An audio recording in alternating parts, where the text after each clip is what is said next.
Hello, my name is David Moss, and welcome to One Thing, a podcast devoted to the philosophies of life and work, leadership and management, business and education.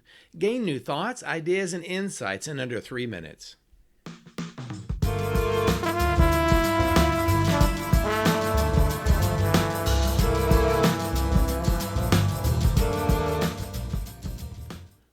What is branding? Part 4. In Part 1, we discussed the origins of branding and we defined branding in terms of marketing.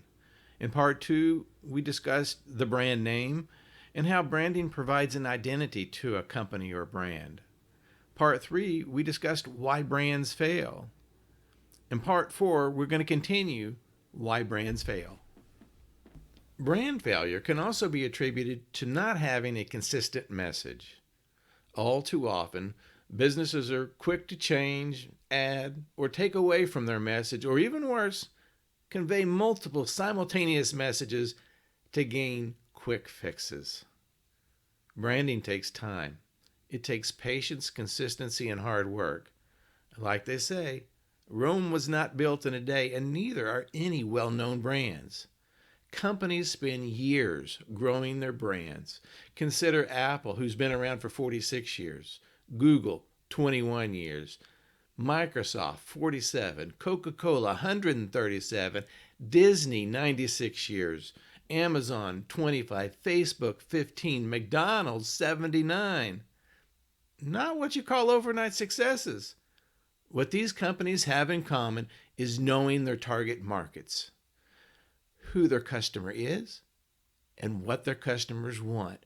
And then they deliver the products to satisfy them using a simple, consistent message. Another reason for failure is changing a successful brand. Rebranding is not simply expanding a brand or making subtle marketing changes. This is a natural result of brand evolution.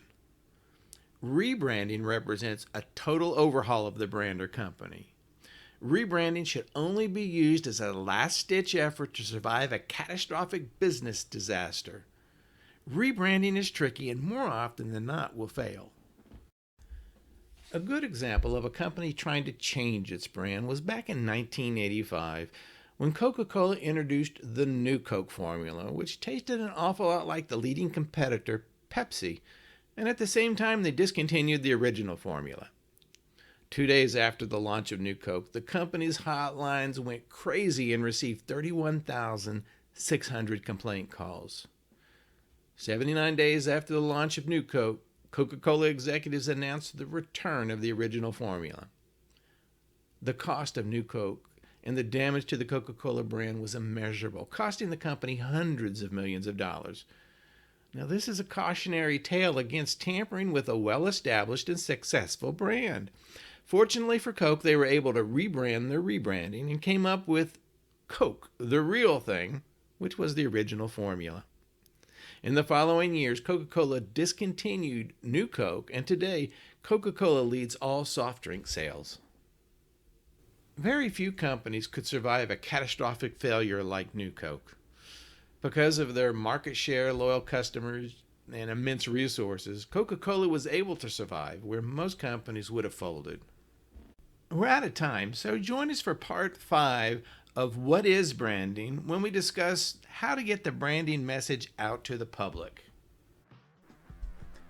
If you enjoyed this presentation, please provide a thumbs up and leave your comments, thoughts, and ideas.